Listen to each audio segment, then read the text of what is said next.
Are minute, ये irregularities at surface, जो दो सरफेस है उनके बीच में क्या होती है? Irregularities. So a force x opposite, तो तुमको फोर्स लगाना पड़ता है किसी चीज को चलाने के लिए। मान लीजिए ये सरफेस है और ये सरफेस है, तो इसको जब आप मूव कराते हो इसके ऊपर में, देन इसके लिए क्या होगा? सो सच इरेगुलरिटीज को ओवरकम करने के लिए आपको एक फोर्स लगाना पड़ेगा। You apply a force and opposite force is known as a drag force. Drag force किसे कहते हैं? Any force which decreases the speed, उसे ड्रैग कहते हैं। जैसे तुम चल रहे हो और तुम्हारे पैर में पत्थर बांध दिया जाए तो क्या तुम तेजी से चल पाओगे? नहीं चल पाओगे। तो उसी तरीके से आपको लगे जैसे पैर को पीछे से कोई ड्रैग कर रहा है, हम चल नहीं पा रहे हैं। In the similar manner when we push something, और हमारी एक बड़ी अलमीरा मूव नहीं कर रही है, तो इसका मतलब है अलमीरा और ग्राउंड के बीच में एक इरेगुलरिटी है। अगर उस इरेगुलरिटी को बिल्कुल स्मूथ कर लिया जाए, वही अलमीरा तुम आइस पर रख दो, और इवन जो अलमीरा है उसके भी पाए में आइस के ही बने हो, तो फिर बड़ी आसानी से मूव कर जाएगी, क्योंकि आइस पर आइस है, पाउडर और पाउडर पर मूव कर जाती है। लेकिन जब फ्रिक्शन होता है तो नहीं कर पाती है। तो this kind of force, any force which reduces the speed is known as drag. इसे क्या कहते हैं? सो एनी फोर्स विच, जो डिक्रीज कर दे स्पीड या रिड्यूस कर दे, reduces the speed is called drag। अब जरा ध्यान दो, क्या तुमने कभी हवा में बांस की पतली सी लकड़ी ऐसे साए साए की है? तो उससे आवाज आती, तुमको लगेगा जैसे तुम्हारी वो लकड़ी मुड़ी जा रही है। तो हवा में भी ड्रैग होता है। या पानी में ही करके देख लो, तो वाटर में क्या उतनी तेजी से चल पाएगी? नहीं चल पाएगी। तो उसको कहते हैं air drag and water drag.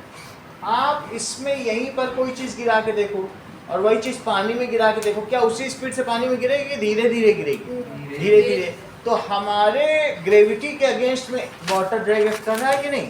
तो एयर ड्रैग भी इसका एग्जांपल है, वाटर ड्रैग। तो इसका एग्जांपल क्या है? Air drag. वो तो सर ऑब्जेक्ट के मास पे भी डिपेंड करता है। वो सब अभी हम देख लेंगे कि किस किस चीज पर।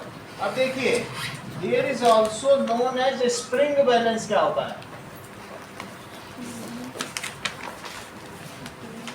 स्प्रिंग बैलेंस का डायग्राम आपके में बना हुआ है। So let us see what does it mean by spring balance.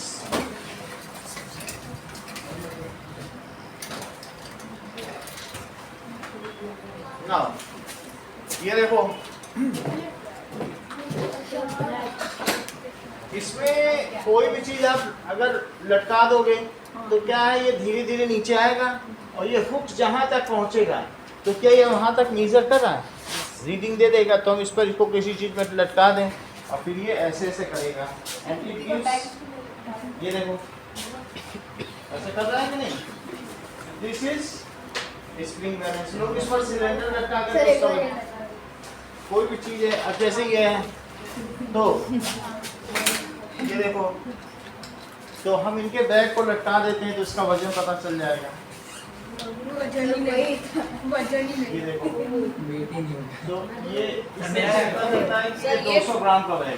Sir ये 200 ग्राम। हाँ, वो बात अलग है, आप खुद ही ले लें और इसको ले लें, चेक करें। सर मेरे को हाँ, ये सबसे ज़्यादा ग्राम किसका लेना है? 10 किलो का। पता नहीं यार, मेरे को सर स्प्रिंग बैलेंस यहाँ बनेगा, मैं पहले बोला था पीछे वाले उसमें लटका। ना, ये लो। अरे नीचे एक वो है उसमें लटका। Okay, now make diagram.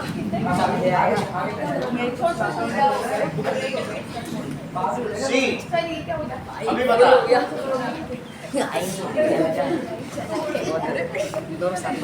गया। Now see. Okay, now make the diagram. तो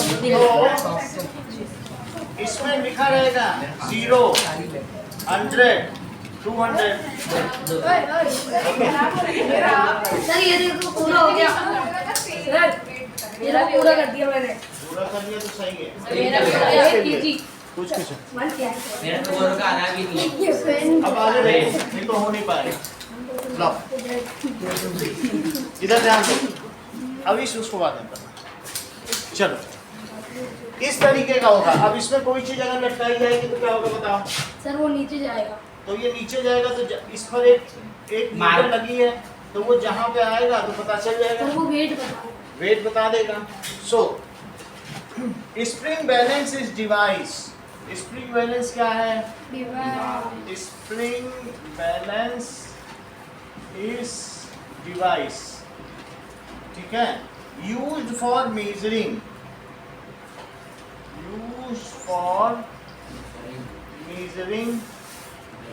force acting on an object, मान लीजिए अभी हम लोगों ने देखा कि इसमें हमने मंगल का बैग लगा के देखा था, तो 200 ग्राम है, इतनी बात समझ आ गई। अगर उसी चीज को मैं बैग को पानी में डाल दूं पहले इसमें, तो वो उसके ऊपर एक अपवर्ड फोर्स लगेगा, तो वो 100 ग्राम ही दिखाएगा। तुमने कभी देखा है कि तुम्हारा ऐसे वजन काफी है रस्सी से लटका देने पे, लेकिन स्विमिंग पूल में उतर जाओ तो तुमको लगेगा कोई हमको तैरा रहा है, ठीक वैसे भी तुम देख लो बैलून या बॉटल पानी में डालो तो डप से ऊपर आ जाती है। तो कैसे ऊपर आ जाती है? Some upward force is acting on it. पानी के अंदर एक बैलून डालो या कुछ भी डालो तो ऊपर आ जाता है, बॉल डाल कर देखो।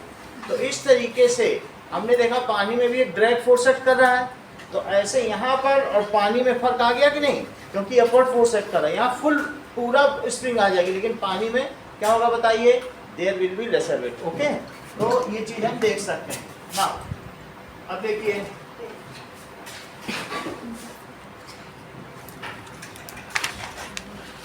लाइक हमने इसमें ब्रास और स्टील की बॉल ले ली है, तो ब्रास और स्टील की बॉल पहले हम ऐसे इसमें लटकाएं तो इसमें इतना वेट है, लेकिन यही चीज अगर हम पानी में डाल दें तो इसका वेट कम हो जाएगा। बात समझ आ गई कि नहीं? क्योंकि वाटर में इस पर एक अपवर्ड फोर्स लगेगा, okay, and its weight will be laser. बात समझ आ गई? Okay, now what does it mean by spring balance? Sir, spring balance is a device for measuring a force. For measuring a force, बहुत अच्छी बात कही है। और ये कौन सा फोर्स? Force acting on an object due to gravity. धरती किससे खींच रही है? ग्रेविटी खींचती है ना किसी चीज को अपनी ओर, तो it is measuring the force on an object due to, देखो इस चीज को, due to gravity, due to gravity. चलिए अब आगे देखो, तो ये कह रहे हैं कि हमें क्या करना चाहिए कि दैट वी कैन, मान लो इसको हमने बहुत भारी बना लिया है, ये देखो, तो भारी बनाने के बाद हमने इसे बहुत सारा लेड रख दिया, लेड के सिक्के, नाउ इट इज हैवियर।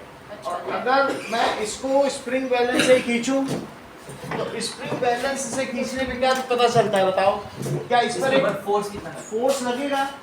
तो फ्रिक्शन की वजह से लगेगा। देखो खींचने में थोड़ा सा ऐसा लग रहा है, मैं और थोड़ा सा अच्छा वाला लाऊं, ये देखें, बढ़िया। चलो, तो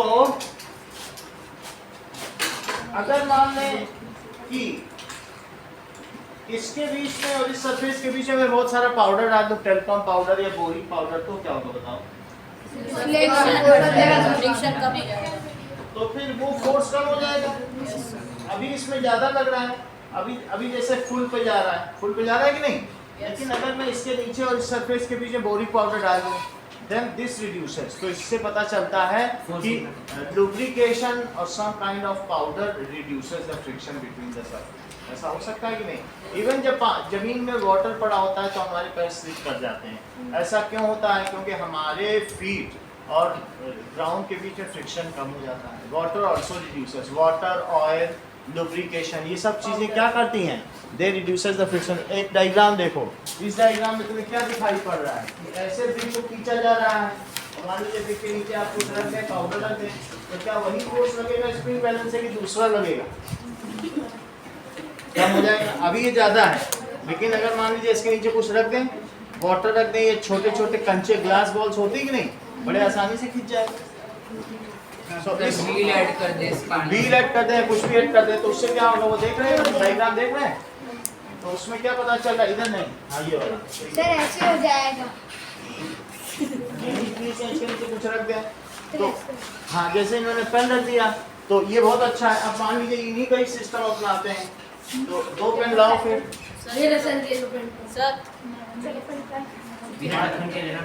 मान लीजिए हमने 2-3 बैटरी रख दी, तो क्या होगा? इससे क्या होगा? नाउ इट विल बी, अब ये बड़े आसानी से कम नहीं चलता चला जा रहा है, चल रहा है नहीं? इसी तरीके से क्या होगा बताइए कि फ्रिक्शन रिड्यूस हो गया, है ना? Okay, now the same experiment is done on the next page. Next page पे देखो कि write the activity again, repeat the activity in thin layer of sand over the table। तो पहले इन्होंने क्या किया कि एक इस तरीके का ब्लैंक लिया है, देखो ये देखो ऐसा ब्लैंक लिया है। अगला डायग्राम देखो, पेज पलट के, यही है कि नहीं? तो इसमें अब इन्होंने अगर ऐसे रख के एक बैटरी को करा तो वो थोड़ी दूर जाएगी, लेकिन यहीं पर अगर मैं रेत डाल दूं तो क्या होगा बताओ? क्या सर? भाई पहले ऐसे इस बैटरी को करें तो ये कुछ दूर जा रही कि नहीं, लेकिन यहीं पर अगर मैं रेत डाल दूं तो क्या उतनी दूर जाएगी? नहीं जाएगी। So it will go up to a shorter distance. Okay, ये देखो, ये पहले मैंने ऐसे किया, ठीक है? तो रेत डालने से क्या होगा बताओ? ये यहीं पे रुक जाएगी। ऐसा ही आपकी बुक में दिया है, जो दूसरा डायग्राम है वो रेत का है, सर इसके बीच में सैंड है, रेत नहीं तो सैंड है। क्या लिखा है? Same slope throughout. Now layer of sand, क्या लिखा है? इसी में सैंड डाल दो, मिट्टी डाल दो, तो मिट्टी डालने के लिए उसी तरह से जाएगी कि नहीं? तो इससे चलो अगला डायग्राम देखो, क्या अगले डायग्राम में दिखाया गया है कि there is a friction drag force between surface of 2 objects due to irregularities of the surface. देखो अगला डायग्राम क्या बना है? Yes sir. So there is friction between 2 surfaces. ऐसा क्यों होगा? Due to irregularity. तो बिटवीन सरफेसेस, तो अविश ये इरेगुलरिटी है और इसी के लिए तुमको फोर्स कर लगाना पड़ता है। उस फोर्स लगाकर तुम इस इरेगुलरिटी को तोड़ देते हो, तो फिर वो उसके ऊपर आसानी से चलने लगती है। This is irregularity. और अगर रेगुलर सरफेस हो तो बिल्कुल अच्छी तरीके से चिकनी हो। ऐसा ही बुक और टेबल के बीच में इरेगुलरिटीज जो हमें ऐसे नहीं दिखाई देगी, लेकिन माइक्रोस्कोप या कंपाउंड माइक्रोस्कोप लगाओगे तब ये दिखाई पड़ेगी, दिखाई देती है। दिखाई देगी। तो that irregularities can be seen, क्योंकि वो एट 10⁻⁹ मीटर के ऑर्डर की इरेगुलरिटीज है। इसीलिए नैनो फाइबर के आजकल क्लॉथ में जो कपड़े मेज को ऐसे साफ कर देंगे जो इरेगुलरिटीज तक को क्लीन कर देंगे। नैनो फाइबर क्लॉथ चलता है ना आजकल, अमेजन में बहुत बिकता है।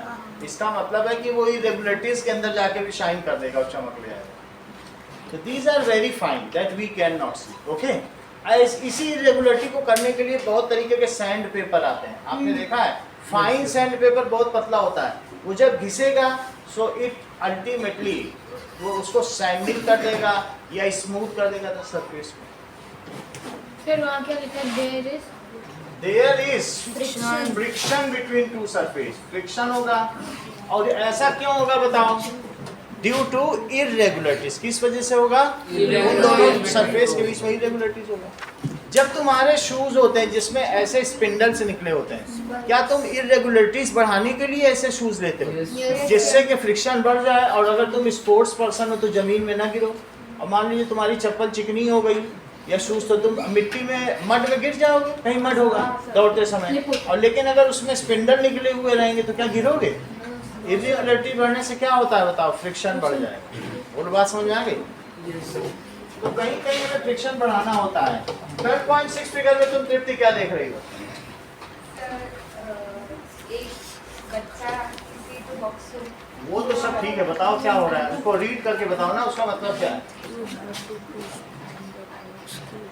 जैसा कि तृप्ति ने हम सबको बताया कि we have to continuous apply force for a box to keep on moving. ये बहुत बड़ी बात तृप्ति ने बताई। इन्होंने क्या बताया? एक्चुअली इन्होंने बताया कि बच्चा बॉक्स, ऐसा इन्होंने क्यों बोला? बहुत बड़ी बात बोली है और कोई ना बोलता। बोल रही है you have to keep applying force otherwise it will stop. और उसे कौन रोक देगा बताओ? फ्रिक्शन। तो अगर हम उस बच्चा बॉक्स पर फोर्स लगातार नहीं लगाए, तुम समझ रहे हो, हंसीते चले जा रहे हो, तो हमें उस बच्चा बॉक्स पर फोर्स लगाते रहना है। We have to continuously apply force on a बच्चा box to keep it in moving. बच्चों के लिए जो बॉक्स बनाओ, छोटे छोटे बच्चों के लिए सूटकेस नहीं आते क्या? क्यों कह रही बच्चा बॉक्स? चलो नाउ अब ये देखो, अगर ये चीज सबसे पहले अरस्तु ने कही थी, लेकिन सर काट दिया, काटने वाला था राजा। उसने कहा कि अगर हमें किसी चीज को चलाए रखना है तो उस पर लगातार फोर्स अप्लाई करना पड़ेगा। तो इस बात पर उसके राजा ने, जो वहाँ का था ना, ग्रीस का राजा, उसने सर काट दिया था। लेकिन आज हम लोग बोलने भी पढ़ रहे हैं और तृप्ति बोल भी पा रहे हैं। बहुत बड़ी बात है। Now let us see if we stop applying force. अगर मैं किसी बॉल को हिट करके छोड़ दूं तो क्या वो बॉल थोड़ी देर बाद रुक जाएगी? बहुत बड़ा ग्राउंड हो तो बाउंड्री नहीं जाएगी, कहीं ना कहीं तो रुकेगी। बहुत बड़ा ग्राउंड हो तो if we stop applying force then object slowly slows down and ultimately stops. It is due to friction. There is a force acting opposite to motion which always trying to stop. तुम्हारा engine खराब हो जाए गाड़ी का तो क्या गाड़ी थोड़ी देर बाद रुक जाएगी? या आप ऐसे ही करो, पैडल ही ना मारो अपनी साइकिल में थोड़ी देर, तो क्या थोड़ी देर के बाद तो साइकिल रुकने वाली है? तो कौन उसे रोक रहा है? So friction is a force which has a tendency to stop any kind of relative motion between any two objects. दो ऑब्जेक्ट्स के बीच एक मोशन हो रहा है तो एक फोर्स एक्ट कर रहा है, तुम ना लगा रहे हो, लेकिन तुम्हारी गाड़ी के व्हील और सड़क के बीच में फोर्स एक्ट कर रहा है, और उसे क्या करेगा? क्या रोक देगा? वही चीज तृप्ति ने बताई। If we stop applying force on an object, so first it slows down. सबसे पहले धीमे पड़ेगा, स्लोज डाउन, एंड फाइनली, इस सेंटेंस को आलोक पूरा करो, एंड फाइनली, बहुत कठिन है आलोक के लिए, बहुत कठिन है, ये फाइनली स्टॉप्स। ठीक है, we have to continuously push an object to make it, सही है, वी हैव टू continuously push an object to make it moving. ऐसा तुम्हें क्यों करना पड़ रहा है? क्या तुम्हें फ्रिक्शन के अगेंस्ट फोर्स लगाना पड़ रहा है? समझो इस बात को। अगर तुमने अपनी इंजन ऑन कर रखी है कार की और गाड़ी एक ही स्पीड से चल रही है तो इंजन क्या कर रहा है? फ्रिक्शन का अगेंस्ट फोर्स लगा रहा है, वो फ्रिक्शन को काउंटर कर रहा है। तुम कभी कभी तुम व्हील को चलाते हो ना डंडी मार मार के टायर को, तो तुम अगर एक ही स्पीड से चला रहे हो तो तुम्हें फोर्स को लगाना पड़ रहा है सर तू फ्रिक्शन को काउंटर करने के। कई बार हम एक ही स्पीड से चलाते हैं किसी चीज को, या हम स्टेशन पर बॉक्स को एक ही स्पीड से खींच रहे हैं, लेकिन फोर्स हम किसके लिए अगेंस्ट लगा रहे हैं? फ्रिक्शन। नहीं तो फ्रिक्शन उसे रोक देगा। तो तुम्हें क्यों फोर्स लगाना पड़ रहा है? For countering the friction. Okay, बात समझ में आ गई कि नहीं? फ्रिक्शन अगेन अपोजिट काम कर रहा है, तुम इधर उतना ही काम करो तो वो चीज उसी स्पीड से चलती रही। और अगर तुमने उससे ज्यादा फोर्स लगा दिया तो क्या होगा? स्पीड बढ़ जाएगी, स्पीड बढ़ जाए। और उससे कम लगा दिया तो धीरे धीरे वो रुक भी सकती है, धीरे धीरे पहले स्पीड तो कम हो ही जाएगी। और समझ में आ गई बात? अगला पेज देखो, यहाँ पर तृप्ति तुम अच्छा बताती हो 12.7 फिगर में क्या दिखाई पड़ रहा है? तो कौन सा फिगर 9 12.7 बोलो श्रेयस। सर से सर ये बताया कि जो हम नेल दीवार के अंदर मारते हैं फ्रिक्शन की वजह से वहीं पर टिका रहता है, वरना बाहर आ जाता है बिना। बाहर आ जाएगा। अगर मान लीजिए तुम एक नेल लो और घी में मारो, बहुत जैसे नहीं होता है, तो ऐसे में या बटर में नेल ठोको और फिर उसमें कोई चीज लटकाओ, तो क्या वो बटर से फिसल के बाहर आ जाएगी? और लेकिन एक सीमेंट है तो सीमेंट में बहुत अच्छा फ्रिक्शन है, तो it is nail can be hammered on wall, it is due to friction. उसी फ्रिक्शन को बढ़ाने के लिए तुमने देखा नई घरों में एक प्लास्टिक की गोटी आती है, उसको पहले लगाते हैं फिर नेल मारते हैं, हाँ सर वो लंबा टिकाने के लिए है ना, उसको टिकाने के लिए। उसमें भी बहुत सारे कांटे जैसे निकले होते हैं, सब वाइट होता है। फ्रिक्शन बढ़ा देता है ना वो, सही है कि नहीं? उसके अंदर फिर चलिए अगले डायग्राम में दिव्या क्या दिखा गया? अगला डायग्राम देखो जूतों का। पीछे ये सर इसमें क्या चीज पता चल रही है? सर सर उसके हमारे जूते उसके सोल सोल को वेयर आउट हो गए हैं फ्रिक्शन के। फ्रिक्शन के जैसे तो कोई प्लेन क्योंकि समझो इस बात को, जो टू सरफेस की इरेगुलरिटीज है, हम जब चलते हैं तो क्या उस इरेगुलरिटीज की वजह से जो सॉफ्ट सोल है वो अल्टीमेटली वियर आउट हो जाएगा, क्योंकि वो जो बहुत छोटे छोटे उसमें फाइन वो पार्टिकल्स हैं वो उसको वियर आउट कर देंगे। तो इसलिए सोल क्यों घिस जाते हैं? फ्रिक्शन की वजह से। अच्छी सरफेस पर या मार्बल की सरफेस पे बहुत स्मूथ पे चलो तो इतनी जल्दी नहीं घिसेंगे, लेकिन फिर भी धीरे धीरे तो घिस जाएंगे। सड़क पे चलने से जल्दी घिसते हैं। तो it is due to friction. ये यहाँ पर अभी 12.9 फिगर में क्या हो रहा है? एक जो लड़की है वो अपने हाथ रब कर रही है जिसकी वजह से जो उसका हैंड है वो वार्म हो गया। इसका मतलब है इफ टू सरफेस आर, ठीक है, रब्ड विद ईच अदर, तो क्या होगा बताइए? हीट इज प्रोड्यूस, क्योंकि इससे और इसके बीच में जो फाइन इरेगुलरिटीज हैं उनके बीच में क्या होता है?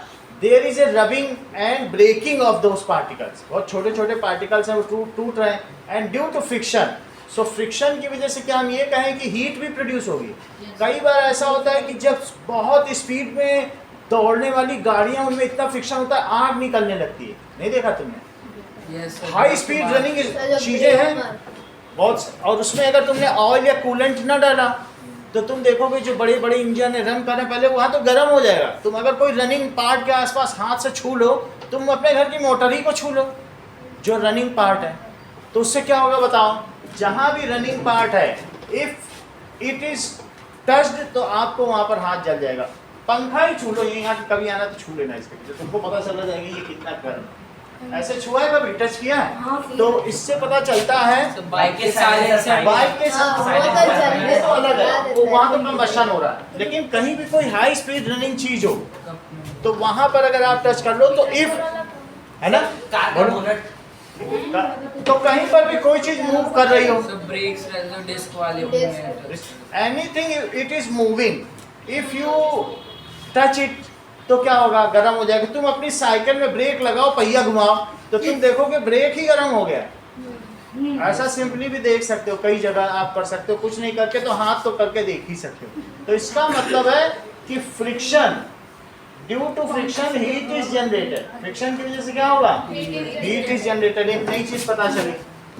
चलो, क्या ऐसा ही मैच बॉक्स में दिखाया है? चेक करो। अगर मैच बॉक्स में मैं मैच स्टिक ऐसे करूं तो क्या उसमें जो मैच बॉक्स की स्ट्रिप है उसमें और इसके बीच में जो हीट जनरेट हुई उससे उसका इग्निशन टेम्परेचर पहुंच गया, और इग्निशन टेम्परेचर पहुंचने की वजह से मैच स्टिक जल गई।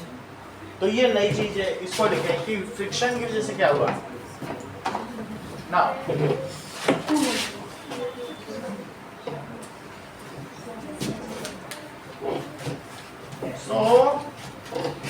देखिए,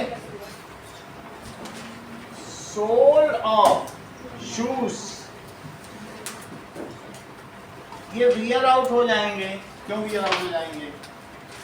ठीक है, wear out due to friction. When we walk on road, then sole rub against road and ultimately wear out. So when we walk on road, ये फ्रिक्शन हमको दिव्या चलने में हेल्प करता है कि रुकावट डालता है जब हम रोड पर चलते हैं?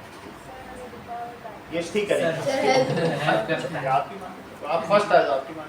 ये कह रही है रुकावट डाल रहा है, अगर तेल वेल पड़ा तो खूब अच्छे से मजे से चले, ये ऐसा कह रहे यानी फ्रिक्शन की जो चल नहीं पा रहे सर, तो तेल वेल डाल दो बढ़िया सा मक्खन, हम चल के दिखाएंगे मजे से, ये ऐसा बोल रहे हैं। अब ये ऐसा मतलब अलग अलग दुनिया के लोग हैं, हम लोग किसको क्या कहें, लेकिन अब आप फर्स्ट टाइम था तो आपने कहा friction helps us in walking, friction helps us in okay, अब देखो when two objects are rubbed with each other, objects are rubbed with each other, then heat is generated, Alok heat क्यों generate होती है? Is generated due to, बोलो, due to हाँ friction. अभी एक दो दिन में आलोक बताने लगे, ठीक है। दो चीजों को रब करने में उनमें हीट क्यों जनरेट हुई? Due to friction. In the similar case if match stick is rubbed against match box, मान लीजिए आपके पास एक मैच बॉक्स है, तो इसकी स्टिक पर अगर हमने मैच स्टिक रख की तो क्या होगा? नाउ चलिए, so if match stick is rubbed, ये क्वेश्चन एक्सरसाइज का भी है, ऑन मैच बॉक्स, तो श्रेयस क्या होगा? अगर इस पर मैंने एक मान लीजिए मैच स्टिक को रख कर दिया तो सर वो रेड फास्फोरस के कांटेक्ट में आएगा और फ्रिक्शन लगने की वजह से उसका इग्निशन टेंपरेचर पहुंचेगा, इसकी वजह से वो सर वो जो है ना सर का साइड वाला, then heat is produced, दोनों सेम ही है, heat produced होगी, ठीक है। it is greater than the ignition temperature of the phosphorus है जो भी इसे material of match stick, so and match stick catches fire, match stick catches fire. अब देखो अगले इसमें क्या दिखाया गया है? आरिस, ये जो टायर्स दिखाए गए इनकी ट्रेडिंग क्यों की गई है? Why these truck tyres are treaded? To increase friction. कभी कभी जब तुमने देखा है कि जो पहाड़ों पर बाइक वाले जाते हैं वो अपने व्हील पे चेन बांध लेते हैं, सर स्नो के लिए, स्नो वाले, क्योंकि वो जो चेन होगी वो क्या करेगी? और ज्यादा फ्रिक्शन प्रोड्यूस करेगी, ऐसा इसलिए करते हैं। तो इसलिए match stick catches fire. Tyres are treaded, tyres की जो ऊपर की कई बार घिस भी जाती है, तो ऐसे में वो लोग फिर नए टायर हम क्यों लगवाते हैं? जिससे कि फ्रिक्शन नहीं तो स्लिप कर जाएगा पहाड़ियों पर टायर। अगर चिकने टायर होंगे तो वो ट्रक सबसे पहले फिसलेगा, स्किड करेगा, या फिर जो नए टायर हैं वैसा ट्रक स्किड करेगा, पुराने टायर, क्योंकि उसमें फ्रिक्शन रह ही नहीं जाएगा। और पहाड़ियों में सड़कें गीली होती हैं क्योंकि वहाँ थोड़ी थोड़ी देर में बारिश होती है, तो ट्रीडिंग जरूरी है। It makes better grip. तुमको मालूम है अमेरिका में जो सड़कें हैं उसमें 3 mm की रबड़ बिछाई गई है कि लोग 200-200 किलोमीटर पर आवर की रफ्तार से चले। वहाँ पर सड़कों पर समझो रेस हो रही है, यहाँ पर फिसल जाए गाड़ियाँ, गलियों में वहाँ पर सुनो इस बात को, रबड़ बिछा दी भाई, सड़कों पर रबड़ बिछा दी गई है। तो उससे क्या होगा बताओ? टायर भी रबड़ की, तुम अपने घर में इरेजर को रब करके देखो कितना ज़्यादा फ्रिक्शन है, तो रबड़ से रबड़ का फ्रिक्शन तो बहुत ज़्यादा होता है। तो इसलिए tyres are treaded to increase friction between tire and road. Now tires have better grip. If they are running with high speed, then also they will not skid. ऐसा सोल में भी किया गया है। नाउ देखो बगल में सोल भी रखा है, टायर्स आर ट्रेडेड, टायर्स भी ट्रेड किए जाते हैं, और या फिर जो सोल होते हैं ना, शू सोल, उसमें भी ट्रेडिंग होती है। स्पाइक शू तुमने सुने होंगे ना, स्टड्स होते हैं, फुटबॉल वाले और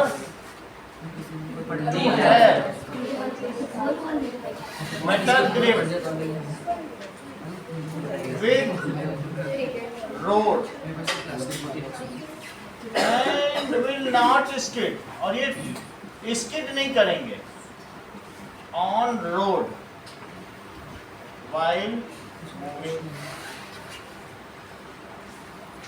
इसी तरीके से स्टड्स आर मेड, स्टड्स, अगर मान लीजिए तृप्ति रोड और हमारे शूज के बीच में फ्रिक्शन बढ़ा दिया जाए तो हमें चलने में आसानी होगी कि मुश्किल? आसानी होगी। ये तो एकदम सही बता। स्टड्स आर मेड ऑन शू, आसानी होगी, मुश्किल क्यों होगी भाई? जितना आप और अच्छे से चल पाओगे। स्टड्स आर मेड, अब ये कहने कि फ्रिक्शन, अगर मान लो बिल्कुल फ्रिक्शन कम कर दो तो आप ऐसे चलोगे, ऐसे, और उसमें आप दौड़ते दौड़ते चलोगे, इसमें तो तुम दौड़ोगे तो मुंह के बल गिर जाओगे। तो इसलिए studs are made on shoe, shoes में स्टड्स क्यों बनाए जाते हैं?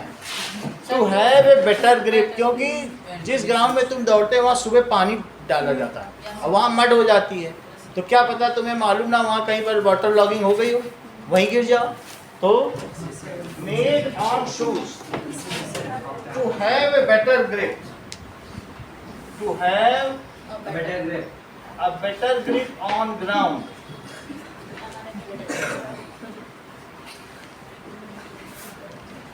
for जो रनर्स होते हैं ऐसा वो करते हैं। अगला देखो, हम कभी कभी कैरम बोर्ड पर क्या बोरिक पाउडर डालते हैं? बोरिक पाउडर क्यों डाला जाता है? यस, टू डिक्रीज फ्रिक्शन, हम लोग उसको बोरिक एसिड डाल देते हैं।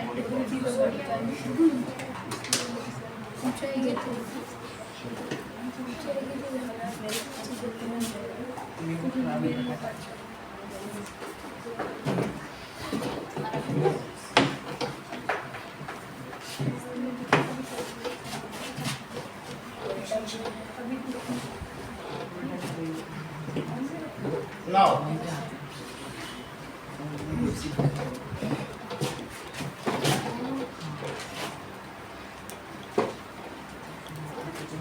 these are the cases where the friction is desirable. Now cite 4 cases where the friction is desirable. Sir जब हम नील को पुट करते हैं बॉल के अंदर, सर रोड्स और शू के बीच में चाहिए था फ्रिक्शन, एंड सर और लाइक कैरम बोर्ड इधर तो नहीं चाहिए सर, टायर और रोड के बीच में। टायर्स आर ट्रेडेड, ये तो 3 एग्जांपल हो गए ना। एक तो क्या होगा? राइटिंग, पेन एंड पेपर में राइट कर देना है, पेन एंड पेपर में चाहिए। Between ball and ground, cycle का बेस सब बिटवीन बॉल बिटवीन टायर, ठीक है, between match box and that is match stick, तो वहाँ फ्रिक्शन चाहिए। मैच स्टिक और ये मैच बॉक्स स्टिक इन पर चाहिए। तो ये सारे केसेस हैं, एक ये हो गया, एक ये हो गया, एक ये हो गया, और चौथी चीज क्या होगी बताइए? Pen and paper, pen and paper, sir walk on ground and foot, उसके लिए भी चाहिए। For walking friction is desirable, ठीक है, तो for walking friction is desirable. और सेकंड, फॉर राइटिंग, अगर तुमसे कहें कि किसी प्लेट पर लिखो तो तुम्हारी बॉल चलेगी नहीं, पेपर पर चल देगी। Sir between pen and paper, for writing between pen and paper friction is desirable. Sir during walk feet and हो गया वॉक के लिए भी चाहिए, और ये 3 केस भी बताए गए हैं। 1 दो 2 ओके 3 चार 4 और एक 5 तो बुक से भी लिख सकते हो। कुछ से भी लिख सकते हैं। अब देखो कि ये बताओ जब सर्दी होती है तो हमें शिवरिंग क्यों होती है? तो ठंड लगती है। ये करेक्ट बताया। देखो सब लोग समझे इन्होंने क्यों बताया। इन्होंने बताया जब सर्दी होती है तो हमारी मसल्स रब कर रही है अंदर, ऐसे करने का कुछ मतलब नहीं, अंदर वो रबिंग हो रही है, वो हमारी बॉडी में रबिंग की वजह से हीट जनरेट कर रही है और हमारी बॉडी के टेम्परेचर को 37 बना दे रही है। शिवरिंग ठीक है। क्या बताओ अंदर से रबिंग होती है और रबिंग होने की वजह से हमारी बॉडी का टेम्परेचर कितना हो जाता है? 37। ठीक है 37। देखो ड्यूरिंग विंटर वी शिवर, हम शिवरिंग क्यों कर रहे हैं, कांप क्यों रहे हैं बताओ? क्योंकि muscle As our muscle rub with each other, muscles rub with each other, generate heat, heat भी generate करती हैं और क्या करती हैं? And we maintain our body temperature at 37 degree Celsius. या फिर आप 98.6 degree Fahrenheit. Fahrenheit. We maintain our body, हम उतने पे मेंटेन करते हैं ना, हमारी बॉडी उतने ही टेम्परेचर पर हमेशा रहनी चाहिए, नहीं तो फिर हम अगर 1-2 डिग्री ऊपर ज़्यादा होंगे तो फिर बॉडी काम नहीं करेगी। उसी को फीवर होने पे कहाँ काम करती है? So our body temperature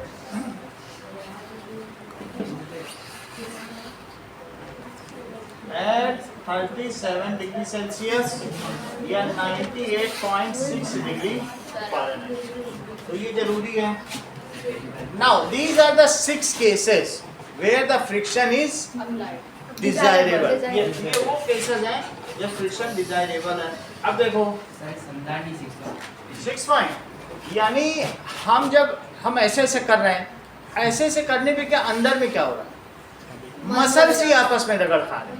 body हमारी मस्कुलर है, तो ये देखो ऐसा अंदर में ये जो मसल्स है ना, दीज आर वेरी फैब्रिक, इस तरीके की muscle.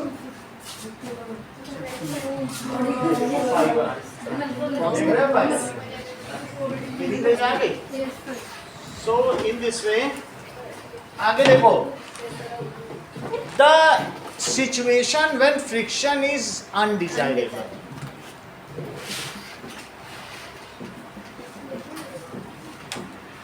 when friction is Undesirable.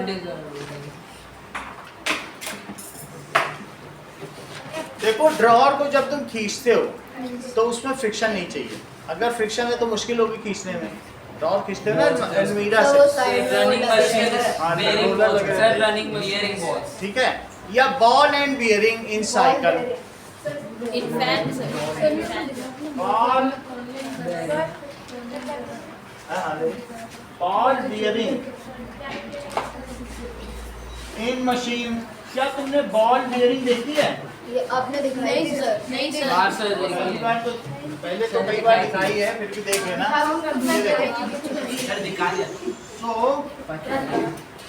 ये देखो, this is ball and bearing, ऐसे घूमती रहती है, तो इसमें रोलर्स लगे हैं। सर पहले आपने बहुत सारे सर एक में खुला था जिसमें बॉल दिख रहा था सर, वो जिसमें बॉल दिख रही ये देखो, ये बॉल है। हाँ ये तो इसमें क्या है कि ये ऐसे घूम रहा है। Keep silence, keep silence. Ball bearing in machine, तो इसमें फ्रिक्शन नहीं चाहिए। अगला अरे देखिए, इधर भी गए हो sir, while walking on all surfaces. आपस में बात नहीं करो, हमसे बताओ हम उसको बोल देंगे। Now see that is powder is sprinkled या boric powder on carrom board to reduce friction.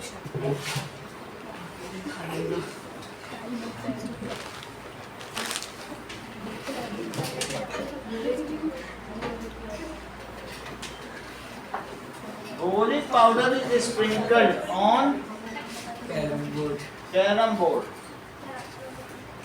to reduce friction.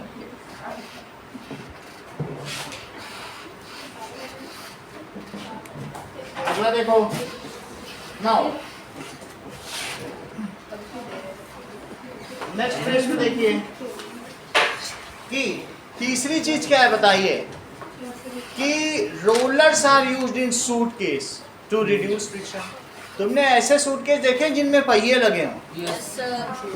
तो रोलर्स यूज किए जाते हैं, wheels. So that is wheels are used in suitcase to reduce friction. उसके अंदर है वो cap लगी है इसके इसके। बॉल दिख रहे हैं। इसी बॉल बेयरिंग का डायग्राम तुम्हारे बुक में बना हुआ है। Page number 109।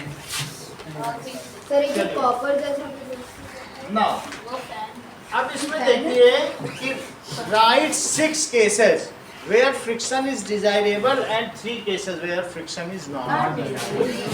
So write 6 cases when friction is desirable.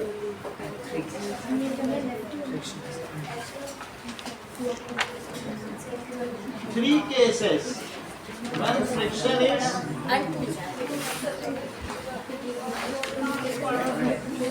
चलो थोड़ा थोड़ा लिख लो बस सारे केस के बारे में मीनिंगफुल लिखना जो